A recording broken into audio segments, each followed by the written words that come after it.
নমস্কার বন্ধুরা, sister tasty কিচেনে আপনাদের সবাইকে স্বাগত জানাচ্ছি। আজকে টেস্টি কিচেনের রেসিপি হচ্ছে থোড়ের বড়া। ঠিক আছে, থোড়ের বড়াটা এখানে আমি দিয়েছি বন্ধুরা। থোড়টাকে কুচিয়ে নুন হলুদ দিয়ে মাখিয়ে রেখে দিয়েছি। এটা আমি সেদ্ধ করিনি, তো নুন হলুদ মাখিয়ে দিয়েতে জলটা যেটা এক্সট্রা থোড়ে থাকে সেটা বেরিয়ে গেছে, আর খানিকটা হালকা হাতে চেপে সেই জলটাকে আরেকটু রিমুভ করে দিয়েছে। আর দিয়েছি জিরে গুঁড়ো, ধনে গুঁড়ো, তারপরে লঙ্কা গুঁড়ো, আর আদা গুঁড়ো, জিরে ধনে আদা, আর মানে নিরামিষ জিরে ধনে আদা, গরম মশলা, আর চিনি, নুন, হলুদ। তো এই আর ময়দা বলছি, বেসন আর কর্নফ্লাওয়ার দিয়ে এটাকে মাখাচ্ছে। যেটা একটু তেল দিতে হবে, তেল দিলেই ওটা মাখা হয়ে যাবে। তো বন্ধুরা, এই যে এটাকে সুন্দর করে এবার মাখিয়ে নেবে, আর ওভেন অন করে তেল গরম করছি। তো ততক্ষণ দেখুন বন্ধুরা কিভাবে আমি ভাজছি। বন্ধুরা, এখানে কড়াইতে তেল সমপরিমাণে গরম হয়ে গেছে। এইবার মেখে রাখা এই যে ব্যাটারটা এবারে বড়ার আকারে দিয়ে দেবো।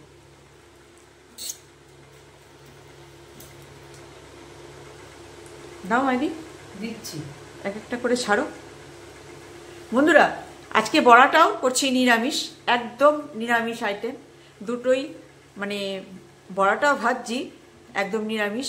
এখানে পেঁয়াজ বা রসুন কিছু আমরা এখানে দিইনি, যেহেতু শনিবার কিংবা কেউ মঙ্গলবার, কেউ বৃহস্পতিবার মানে, তো তারা আর কি এইরকম সুন্দর মুচমুচে বড়া বানিয়ে গরম ভাতে একদম গরম ভাতে সার্ভ করে খেতে পারবে।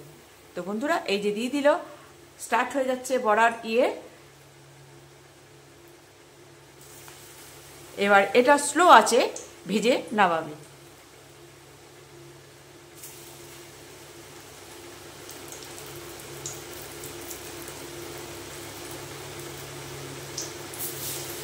এখানে শুধু লঙ্কা কুচিই দিয়েছি, আর পেঁয়াজ কুচিও দিইনি, আর রসুন কুচিও দিইনি। যেহেতু নিরামিষ আইটেম সেহেতু এগুলোকে বাদ দিয়েছি। বন্ধুরা, এই যে একদম ব্রাউন করে সুন্দর করে বড়াগুলো কিরম ফুলেছে দেখুন। আমি কিন্তু এখানে বেকিং পাউডার দিইনি, বেকিং সোডাও দিইনি, কিন্তু খুব সুন্দর মুচমুচে করে ভাজবো, একদম ফোলা ফোলা, একদম একটু ঘুরিয়ে ভাজছি। কেন কি একটু তেল অল্প দিয়েছি, যাতে এই এক তেলেই ভাজা হয়ে যায়, সেই জন্যে ডুবো তেল দিইনি অনেকটা, তাহলে ওয়েস্ট হয়ে যায় অনেক সময় তেল। আবার অনেক সময় কি হয় বন্ধুরা, ভাজা তেলে আবার অন্য কিছু ভাজলে পরে ভালো তো লাগে, কিন্তু শারীরিক অসুবিধা দেখা দেয়, অনেক সময় অম্বল হয়ে যায়। তো যদিও আমার এখানে এটা ভাজার জন্য আমি সাদা তেল ইউজ করেছি, Saffola gold, healthy and tasty, হাড়টাকে মজবুত রাখে। বন্ধুরা, এক চামচ ঘি দিয়ে নেবেন। তো এখানে আমি পারলে এক্ষুনি ঘি দিতে পারতাম, কিন্তু ঘিটা দিলাম না, কি অনেকটাই রিচ হয়ে যাবে। তো সেই জন্যে আপনারা যদি ইচ্ছে করে আপনাদের, যে যেহেতু নিরামিষ বড়া, সেহেতু যদি একটু ঘি দিয়ে নিলে খেতে টেস্টফুল লাগবে, তো সেরকমভাবে এক চামচি এই তেলের মধ্যে এক চামচি ঘি ছেড়ে দেবে, একদম সুন্দর খেতে হয়ে যাবে বড়াগুলো। এবারে হয়ে এসছে, এবার তেল ঝরিয়ে তুলে নেব। বন্ধুরা, এই যে থোড়ের বড়া, বুঝতেই পারবেন না বন্ধুরা, খাওয়ার সময় বুঝতেই পারা যাবে না যে এটা কিসের বড়া খাচ্ছি। তো এই যে ছিল থোড়ের বড়া, একদম নিরামিষ আইটেম। এখানে আমি পেঁয়াজ রসুন কিছু দিইনি, একদম নিরামিষ। আপনি নিরামিষ দিনে এটা ট্রাই করতে পারেন। এই ছিল আজকে থোড়ের বড়া। কেমন লাগছে? ভালো লাগলে একটু কমেন্টস দিয়ে দেবেন, ভালো লাগলো কি মন্দ লাগলো, কে কোথা থেকে দেখছেন।